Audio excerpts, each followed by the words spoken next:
ಮನೆಗೆ ಬಂದಿದ್ದೀರಾ, ಮನೆ ಆಗಿರೋ ಒಂದಷ್ಟು ಘಟನೆ ವಿಚಾರವಾಗಿ ಇವಾಗ ನಿಮಗೂ ಕೂಡ ವಿಚಾರವನ್ನು ಚರ್ಚೆ ಮಾಡಿದ ಏನೆಲ್ಲ ಚರ್ಚೆ ಆಯಿತು ಏನು? ಸರ್, ಈಗ ಎಲ್ರಿಗೂ ಗೊತ್ತಿರುವಂಥದ್ದೇ, ಯಾಕೆಂತಂದ್ರೆ ಪ್ರತಿಯೊಬ್ಬರು ಕೂಡ ಸೋಷಿಯಲ್ ಮೀಡಿಯಾದಲ್ಲಿ ವಿಚಾರಗಳನ್ನ ನೋಡಿ ತಿಳ್ಕೊಂಡಿರುವಂಥದ್ದು. ನಿನ್ನೆ ಸುಮಾರು ಬೆಳಗ್ಗೆ ಒಂದು 6-6:15 ಸಮಯದಲ್ಲಿ ಒಬ್ಬ ಕನ್ನಡದ ನಮ್ಮ ಹುಡುಗ ಇರ್ತಾನೆ, ಅವನು ಮನೆಗೆ ಹೋಗ್ತಾ ಇದ್ದಂಥ ಒಂದು ಸಂದರ್ಭದಲ್ಲಿ ಗಾಡಿಗೆ ಅವನ ಗಾಡಿ ಮತ್ತೆ ಇನ್ನೊಂದು ಗಾಡಿಗೆ ಒಂದು ಡಿಕ್ಕಿ ಆಗುವಂತ ಒಂದು ಸಂದರ್ಭದಲ್ಲಿ ಇನ್ನೊಂದು ಕಾರಲ್ಲಿ ಇರುವಂತ ದಂಪತಿಗಳು ಏನ್ ಮಾಡ್ತಾರೆ, ಈ ಹುಡುಗನ ಮೇಲೆ ಏಕಾಏಕಿ ಹಲ್ಲೆಯನ್ನ ಮಾಡ್ತಾರೆ. ಹಲ್ಲೆ ಮಾಡಿದ ನಂತರದಲ್ಲಿ ಆತ ಏನಿರ್ತಾನೆ, ಕಾರಲ್ಲಿ ಕೂತಿದ್ದಂತ ಆತ ಏನಿರ್ತಾನೆ, ಕಾರಲ್ಲಿ ಕೂತ್ಕೊಂಡು ಕನ್ನಡಿಗರು ಹೀಗೆ ನನ್ನ ಮೇಲೆ ಹಲ್ಲೆ ಮಾಡಿದ್ರು, ಕನ್ನಡ ನನಗೆ ಬರೋದಿಲ್ಲ ಅಂತ ಹೇಳಿ ಹಲ್ಲೆ ಮಾಡಿದ್ರು, ನನಗೆ ರಕ್ತ ಸೋರ್ತಾ ಇದೆ, ಹಾಗೆ ಹೀಗೆ ಅಂತೆಲ್ಲ ಹೇಳ್ಬಿಟ್ಟು ಹೇಳಿಕೆಗಳನ್ನ ಕೊಟ್ಟು ಸೋಷಿಯಲ್ ಮೀಡಿಯಾದಲ್ಲಿ ಅದನ್ನ ವೈರಲ್ ಮಾಡಿಬಿಟ್ಟು ಆತ ಕಲ್ಕಟ್ಟಾಗಿ ಹೊರಟೋಗ್ತಾರೆ. ತದನಂತರದಲ್ಲಿ ಹುಡುಗನಿಗೆ ಏನ್ ಏಟು ಬಿದ್ದಿರುತ್ತಲ್ಲ, ಈ ಹುಡುಗ ಮನೆಗೆ ಹೊರಟೋಗ್ತಾನೆ, ಭಯ ಪಟ್ಕೊಂಡು ಕಂಪ್ಲೇಂಟ್ ಕೂಡ ಕೊಟ್ಟಿರೋದಿಲ್ಲ. ಆಮೇಲೆ ಏನಾಗುತ್ತೆ, ಇವೆಲ್ಲವೂ ಕೂಡ ವೈರಲ್ ಆದ ನಂತರದಲ್ಲಿ ಈ ವಿಕಾಸನ ಹುಡುಗನನ್ನ ಪೊಲೀಸ್ನವರು ಕರ್ಕೊಂಡು ಬಂದು ಕಸ್ಟಡಿಗೆ ತಗೊಂಡು ನಿನ್ನೆ ಅವನ್ನ ಕರ್ಕೊಂಡು ಬಂದು ಬೈಪ್ನಳ್ಳಿ ಪೊಲೀಸ್ ಸ್ಟೇಷನ್ ಅಲ್ಲಿ ಕೂರಿಸ್ಕೊಂಡಿರುವಂತದ್ದು. ಈಗಲೂ ಕೂಡ ಆತ ಇಲ್ಲಿದ್ದಾನೆ. ಆದ್ರೆ ಆತ ಏನಿರ್ತಾನೆ, ಹಲ್ಲೆ ಯಾರು ಮಾಡಿರ್ತಾರೆ ಆತನ ವಿರುದ್ಧ FIR ಆಗಿರೋದಿಲ್ಲ.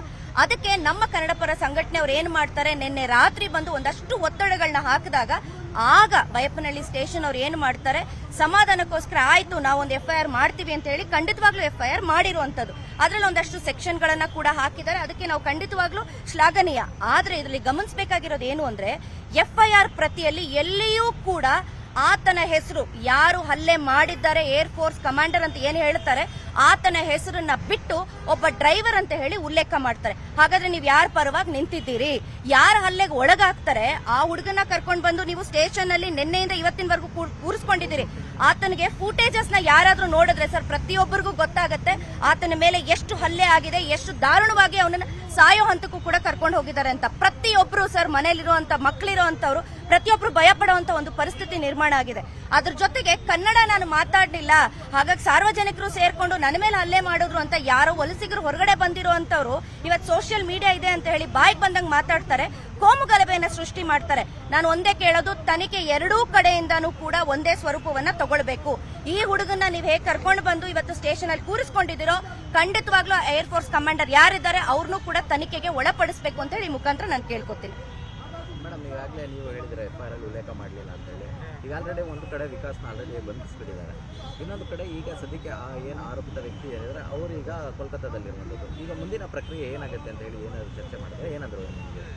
ಸರ್, ಈಗ ನಮಗೆ ಯಾವುದೂ ಕೂಡ ಸರಿಯಾಗಿ ಮಾಹಿತಿಯನ್ನ ಪೊಲೀಸ್ನವ್ರು ಕೊಡ್ತಾ ಇಲ್ಲ. ನಮಗೆ ಒಂದು ಗೊತ್ತಾಗಿರೋದು ಏನು ಅಂತಂದ್ರೆ, ನಮ್ಮ ಸಮಾಧಾನಕ್ಕೋಸ್ಕರ ಒಂದು FIR ಅನ್ನ ಮಾಡಿದ್ದಾರೆ, ಅದರಲ್ಲಿ ಒಂದು 4 ಸೆಕ್ಷನ್ಗಳನ್ನ ಹಾಕಿರುವಂತದ್ದು ಕಂಡು ಬರುತ್ತೆ. ಆದ್ರೆ ಯಾಕೆ ಬಯಾಸ್ಡ್ ಆಗಿ ನೀವು ಮಾಡ್ತಾ ಇದ್ದೀರಿ, ಯಾಕೆ ನೀವು ಏರ್ ಫೋರ್ಸ್ ಕಮಾಂಡರ್ ಹೆಸರು ನಿಮಗೆ ಗೊತ್ತಿಲ್ವಾ, ಯಾಕೆ ನೀವು ಆತನ ಹೆಸರನ್ನ ಉಲ್ಲೇಖ ಮಾಡಿಲ್ಲ, ಈ ತನಿಖೆಯನ್ನ ದಾರಿ ತಪ್ಪಿಸುವಂತ ಕೆಲಸವನ್ನ ಯಾಕೆ ಮಾಡ್ತಾ ಇದ್ದೀರಿ ಅಂತ ನನ್ನ ಪ್ರಶ್ನೆ.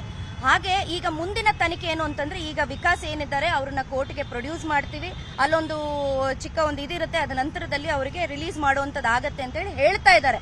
ಆದ್ರೆ ನಮಗೆ ಯಾವುದೇ ತರದ ಭರವಸೆ ಇಲ್ಲ. ಯಾಕೆಂತಂದ್ರೆ ಎಲ್ಲವೂ ಕೂಡ ವಿಕಾಸ್ ಮೇಲೆ ಹಾಕಿರುವಂತದ್ದು ನಾನ್ ಬೇಲಬಲ್ ಸೆಕ್ಷನ್ ಗಳನ್ನ ಹಾಕಿರುವಂತದ್ದು. ಹಾಗಾಗಿ ಆತನನ್ನ ಜೈಲಿಗೆ ಕಳಿಸುವಂತ ಸಾಧ್ಯತೆಗಳು ಹೆಚ್ಚಿದೆ. ಹಾಗಾಗಿ ನಾನು ಹೇಳ್ತೀನಿ, ಯಾರೇ ಫುಟೇಜಸ್ ನೋಡಿದ್ರು ಕೂಡ ಸರ್, ಎಲ್ಲರ ಕಣ್ಣು ಮುಂದೆ ಸಾಕ್ಷಿ ಇದೆ. ವಿಕಾಸ್ಗೆಲ್ಲ ಶಿಕ್ಷೆ ಆಗಬೇಕಾಗಿರೋದು, ಯಾರು ಅವನನ್ನು ಹೊಡೆದಿದ್ದಾರೆ, ಯಾರು ಹಲ್ಲೆ ಮಾಡಿದ್ದಾರೆ ಆತನಿಗೆ ಶಿಕ್ಷೆ ಆಗಬೇಕು. ಆತನಿಗೆ ಕಾನೂನಿನ ಏನು ಕ್ರಮ ಇದೆ ಅದು ಖಂಡಿತವಾಗ್ಲೂ ಆಗಬೇಕು.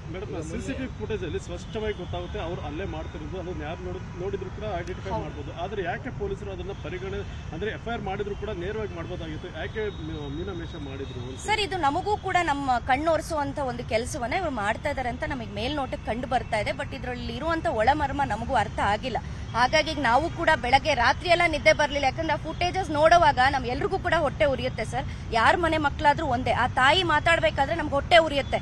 ನಮ್ಮನೇಲೂ ಮಕ್ಳಿರ್ತಾರೆ, ನಮ್ಮನೇಲೂ ಅಣ್ಣ ತಮ್ಮ ಇರ್ತಾರೆ, ಯಾರು ಯಾರ ಮೇಲೂ ಕೈ ಮಾಡಬಾರ್ದು ಸರ್. ರೋಡಲ್ಲಿ ಹೋಗುವಾಗ ಆಕ್ಸಿಡೆಂಟ್ ಅನ್ನುವಂಥದ್ದು ಬಹಳನೇ ಕಾಮನ್. ಅದರಲ್ಲೂ ಕೂಡ ಇವತ್ತು ಬೆಂಗಳೂರಿನಂತ ಮಹಾನಗರದಲ್ಲಿ ಇವೆಲ್ಲ ಆಗುವಂಥದ್ದು ಬಹಳನೇ ಕಾಮನ್. ಅದಕ್ಕೆ ಅಂತ ಹೇಳಿ ನನ್ನ ಶರೀರ ದೊಡ್ಡದಾಗಿದೆ, ನಾನು ಬಹಳ ಗಟ್ಟಿಯುತ್ತವಾಗಿದ್ದೀನಿ ಅಂತ ಹೇಳಿ ಹೋಗೋ ಬರೋರ್ ಮೇಲೆನೆಲ್ಲ ದರ್ಪ ತೋರಿದ್ರೆ ಹಾಗಾದ್ರೆ ಇದೇನು ಸರ್? ಬಹುಶಃ ಸಾರ್ವಜನಿಕರು ಇಲ್ಲದೆ ಹೋಗಿದ್ದಿದ್ರೆ ಆ ಹುಡುಗನ್ನ ಖಂಡಿತವಾಗ್ಲೂ ಏನಾದ್ರೂ ಒಂದು ಹೆಚ್ಚು ಕಡಿಮೆ ಖಂಡಿತವಾಗ್ಲೂ ಆಗಿರ್ತಿತ್ತು. ಯಾಕಂದ್ರೆ ಇವತ್ತು ನಿಮ್ಮ ಸೋಷಿಯಲ್ ಮೀಡಿಯಾಗಳಲ್ಲೇ ನಾವೆಲ್ಲ ಫುಟೇಜಸ್ ಗಳನ್ನ ನೋಡ್ತಾ ಇದೀವಿ. ಹಾಗಾಗಿ ಸೋಷಿಯಲ್ ಮೀಡಿಯಾದಲ್ಲಿ ಏನು ಫುಟೇಜಸ್ ಗಳ ಹರಿದಾಡ್ತಾ ಇದೆ ಅವೆಲ್ಲವೂ ಪೊಲೀಸ್ ಅವರೇ ರಿಲೀಸ್ ಮಾಡಿರುವಂತ ಫುಟೇಜಸ್. ಘಟನೆ ಹೊರತುಪಡಿಸಿ ಬೇರೆ ಇನ್ಸಿಡೆಂಟ್ಸ್ ಅಲ್ಲೂ ಕೂಡ ಯಾರೇ ಹಲ್ಲೆ ಮಾಡಿದ್ರು ಆಟೋ ಚಾಲಕರು ಇರ್ಬೋದು, ಮತ್ತೆ ಬೇರೆ ಯಾರು ಸ್ವಿಗ್ಗಿ ಡೆಲಿವರಿ ಬಾಯ್ ಯಾರೇ ಇರಲಿ ಅಂಥವ್ರನ್ನ ಅಲ್ಲೇ ಆದ ನಂತರ ಅವರು ಕನ್ನಡಿಗರು ಮತ್ತು ಕರ್ನಾಟಕ ಅನ್ನೋ ಒಂದು ಪದವನ್ನು ಬಳಕೆ ಮಾಡಿ ಅಲ್ಲಿ ಒಂದು ಬೇರೆ ಒಂದು ರೀತಿಯಲ್ಲಿ ಅರ್ಥ ಕಲ್ಪಿಸುವಂಥ ಕೆಲಸ ನಡೀತಾ ಇದೆ ಮೇಡಮ್ ಇತ್ತೀಚಿನ. ಸರ್, ಇವತ್ತು ಯಾರೇ ಆಗಿರ್ಬೋದು, ನಮ್ಮವರೇ ಆಗಿರ್ಬೋದು, ಹೊರಗಡೆಯಿಂದ ಬಂದಂಥವ್ರು ಆಗಿರ್ಬೋದು ಸರ್, ವಿಚಾರಗಳನ್ನ ಇರೋ ಹಾಗೆ ಹೇಳಬೇಕೇ ಹೊರತಾಗಿ ತಿರುಚಿ ಹೇಳುವಂಥ ಪ್ರಯತ್ನವನ್ನ ಯಾರು ಕೂಡ ಮಾಡಬಾರ್ದು. ಕನ್ನಡದ ಹೆಸರಲ್ಲಿ ಸಿಂಪತಿಯನ್ನ ಗಿಟ್ಟಿಸ್ಕೊಳ್ಳುವಂಥ ಕೆಲಸವನ್ನ ಇವತ್ತು ಆ ಏರ್ ಕಮಾಂಡರ್ ಯಾರಿದಾರಲ್ಲ, ಏರ್ ಫೋರ್ಸ್ ಕಮಾಂಡರ್, ಅವ್ರು ಮಾಡ್ತಾ ಇದ್ದಾರೆ. ಅದು ಎಲ್ರಿಗೂ ಕೂಡ ಸೋಷಿಯಲ್ ಮೀಡಿಯಾದಲ್ಲಿ ನ್ಯಾಷನಲ್ ನ್ಯೂಸ್ ಆಗಿರುವಂಥದ್ದು. ಏನೋ ಬೆಂಗಳೂರಲ್ಲಿ ವಲಸಿಗರಿಗೆ ರಕ್ಷಣೆ ಇಲ್ಲ ಅನ್ನುವಂಥ ಒಂದು ಮೆಸೇಜ್ ಸ್ಪ್ರೆಡ್ ಆಗ್ತಿದೆ. ಇವೆಲ್ಲವೂ ಸುಳ್ಳು. ಇಲ್ಲಿ ನಮ್ಮ ಮೇಲೆ ಹೊರಗಿಂದ ಬಂದಂಥವ್ರು ದಬ್ಬಾಳಿಕೆ ಮಾಡ್ತಾ ಇರುವಂಥದ್ದು ಮತ್ತೆ ವಿಚಾರಗಳನ್ನ ತಿರ್ಚುವಂಥದ್ದು ಸ್ಪಷ್ಟವಾಗಿ ಇವತ್ತು ಎಲ್ಲ ಸೋಷಿಯಲ್ ಮೀಡಿಯಾಗಳಲ್ಲಿ ನಿಮ್ಮ ಮಾಧ್ಯಮಗಳ ಮುಖಾಂತರ ಪ್ರತಿಯೊಬ್ಬರಿಗೂ ಗೋಚರ ಆಗ್ತಾ ಇರುವಂಥದ್ದು. ಈಗ ನೆಕ್ಸ್ಟ್ ನಿಮ್ಮ ಮುಂದಿನ ನಡೆ ಏನು ಅಂತ ಹೇಳಿ ಮೇಡಮ್? ಸರ್, ಈಗ ನಾವು ಕೂಡ ಕಾದ್ ನೋಡ್ತೀವಿ. ಪೊಲೀಸ್ನವರ ನಡೆ ಏನಾಗಿರುತ್ತೆ, ಯಾವ ರೀತಿ ತನಿಖೆಯನ್ನ ಮಾಡ್ತಾರೆ ಅನ್ನೋದು ನಾವು ಕೂಡ ಕಾದ್ ನೋಡಬೇಕಾಗಿದೆ. ಹಾಗೆ ವಿಕಾಸ್ ಅವರು ಆದಷ್ಟು ಬೇಗ ರಿಲೀಸ್ ಆಗಬೇಕು, ಮತ್ತೆ ಅವರಿಗೆ ಮೆಡಿಕಲ್, ನನಗೆ ಗೊತ್ತಿರೋ ಹಾಗೆ ಅವ್ರಿಗೆ ಆದಷ್ಟು ಬೇಗ ಚಿಕಿತ್ಸೆಗೆ ಒಳಪಡಬೇಕು ಅಂತ ನಾನು ಕೇಳ್ಕೊಳ್ತೀನಿ ಸರ್. ಯಾಕೆಂತಂದ್ರೆ ಅಷ್ಟು ಹಲ್ಲೆ ಆಗಿದೆ. ನಾನು ಅವ್ರನ್ನ ಇನ್ನೂ ನೋಡಿಲ್ಲ. ಬಹುಶಃ ನಾವು ಫುಟೇಜಸ್ ಎಲ್ಲ ನೋಡಿದಾಗ ಒದ್ದಿದ್ದಾರೆ, ಮುಖ ಎಲ್ಲ ಪರ್ಚಿದ್ದಾರೆ, ಗೀಚಿದ್ದಾರೆ, ಕಚ್ಚಿದ್ದಾರೆ, ಇವೆಲ್ಲವನ್ನ ಮಾಡಿರುವಂಥದ್ದು. ಹಾಗಾಗಿ ಅವ್ರನ್ನ ಆದಷ್ಟು ಬೇಗ ಅವ್ರನ್ನ ಒಂದು ಚಿಕಿತ್ಸೆಗೆ ಒಳಪಡಿಸಬೇಕು ಅಂತ ಹೇಳಿ ನಾನು ಕೇಳ್ಕೊಳ್ತೇನೆ. ಕನ್ನಡಿಗರ ಮೆಚ್ಚಿನ ನಿಮ್ಮ ನ್ಯೂಸ್ 18 ಕನ್ನಡ ಈಗ ವಾಟ್ಸ್ಆಪ್ನಲ್ಲಿಯೂ ಲಭ್ಯ. ಕರ್ನಾಟಕ ಮತ್ತು ದೇಶ ವಿದೇಶದ 360 ಡಿಗ್ರಿ ಸುದ್ದಿ ವಿವರವನ್ನ ನೀವು ನಿಮ್ಮ ಕೈ ಬೆರಳುಗಳಲ್ಲಿಯೇ ಪಡೆಯೋದಿಕ್ಕೆ ಈ QR ಕೋಡ್ ಅನ್ನ ಸ್ಕ್ಯಾನ್ ಮಾಡಿ. ನಮ್ಮ ಚಾನೆಲ್ ಅನ್ನ ಫಾಲೋ ಮಾಡಿ, ನೋಟಿಫಿಕೇಶನ್ ಆನ್ ಮಾಡಿ.